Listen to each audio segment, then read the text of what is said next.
Oi pessoal, tudo bem? Eu sou Suelen, professora de vocês de Nutrição e Dietoterapia, e a gente vai continuar falando sobre doenças associadas à nutrição, agora falando sobre a anemia. Então, o que é a anemia? A anemia, ela pode ser ocasionada pela deficiência de alguns micronutrientes, como ferro, ocasionada pela deficiência da vitamina B12, tá? E tudo isso vai estar gerando uma redução na quantidade das hemácias, tá? Na quantidade da hemoglobina que vai estar carregando o oxigênio pela corrente sanguínea, tá? Então, qual que é a definição da anemia? A anemia, ela é redução das hemácias ou hemoglobinas e consequente redução do oxigênio nos tecidos e baixa produção de ATP, energia, tá? Então, se existe pouca quantidade de oxigênio, o nosso corpo não vai estar sendo suprido, não vai estar sendo oxigenado e as reações químicas que acontecem dentro dele vão parar. Uma delas é justamente a de produção de energia, tá? A anemia, ela é uma das principais causas de morte evitáveis no mundo, principalmente das gestantes e das crianças. Ela vai comprometer o desenvolvimento físico e cognitivo, então uma criança que não está bem nutrida, que não apresenta condições satisfatórias de ferro na sua alimentação, tá? Ou vitamina B12, folato, essa criança ela pode estar apresentando um perfil desinteressado pela aula. Ela vai se sentir muito sonolenta e ela não vai ter interesse em prestar atenção na aula ou em prestar atenção nas coisas que acontecem ao seu redor. A gente pode também estar verificando o aumento do risco de mortalidade para uma mãe e para um filho, como eu falei, com relação à gestante e às crianças, tá? E alguns sintomas da anemia são o cansaço, a fraqueza, a pele pálida, que a gente consegue observar, tá? Os batimentos irregulares, falta de ar, dor no peito, tontura, mãos e pés frios, dor de cabeça. Então, quando a gente faz algumas análises físicos, né, quando a gente faz uma análise física, a gente consegue observar principalmente a mucosa ocular esbranquiçada, né? É um dos exames que o médico faz com frequência para verificar essa anemia.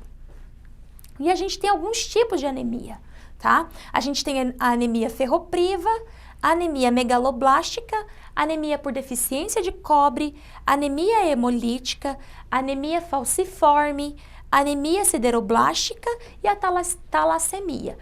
Grande parte das anemias que eu falei aqui estão relacionadas à genética, tá?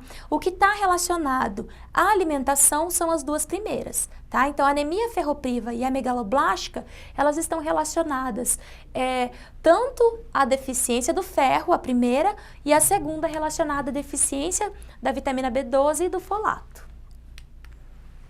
E nessa anemia ferropriva relacionada à alimentação, né, a gente vai poder verificar que existe uma baixa produção, uma baixa quantidade de hemácias, que são as células que carregam oxigênio na corrente sanguínea, tá? Então a gente vai ver eritrócitos pequenos e menos hemoglobina.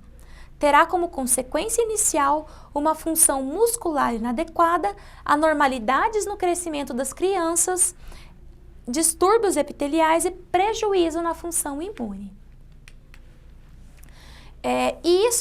Essa anemia se deve a uma ingestão inadequada. Então, a quantidade de alimentos que apresentam ferro na ingestão e na alimentação dessas pessoas, desses indivíduos, em quantidade insatisfatória para suas necessidades, tá? Ou utilização, o organismo não está conseguindo sintetizar esse alimento, tá?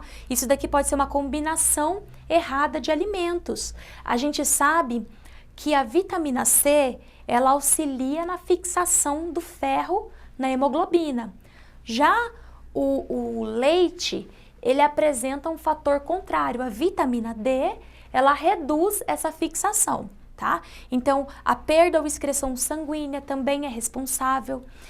Uma pessoa que tem tem uma hemorragia, muita perda de sangue, ele pode vir a apresentar uma anemia. Necessidades aumentadas, então, quando a mãe ela está gerindo o seu bebê, existe uma necessidade aumentada na quantidade de ferro, porque aumenta a quantidade de líquido no corpo dela, tá? Principalmente dentro dos vasos sanguíneos.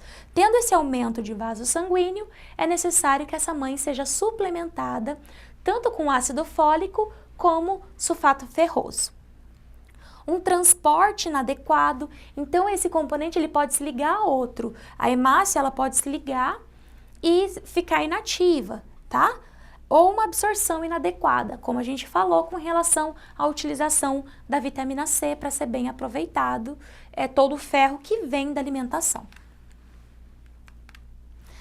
Qual que é a conduta nutricional? Então é necessário que essa alimentação ela seja rica em ferro, tá? Além do ferro, é necessário associar a uma vitamina C, tá? Então, a dieta tem que ser hiperférrica, hiperproteica, então a gente precisa da proteína. Por que precisamos da proteína? Porque a constituição das hemácias, da hemoglobina, é devido à existência da proteína, tá? A hemoglobina é uma proteína, então a gente precisa aumentar essa quantidade de proteína. Tá? E a vitamina C para facilitar a absorção do ferro e isenta de alimentos de difícil digestão.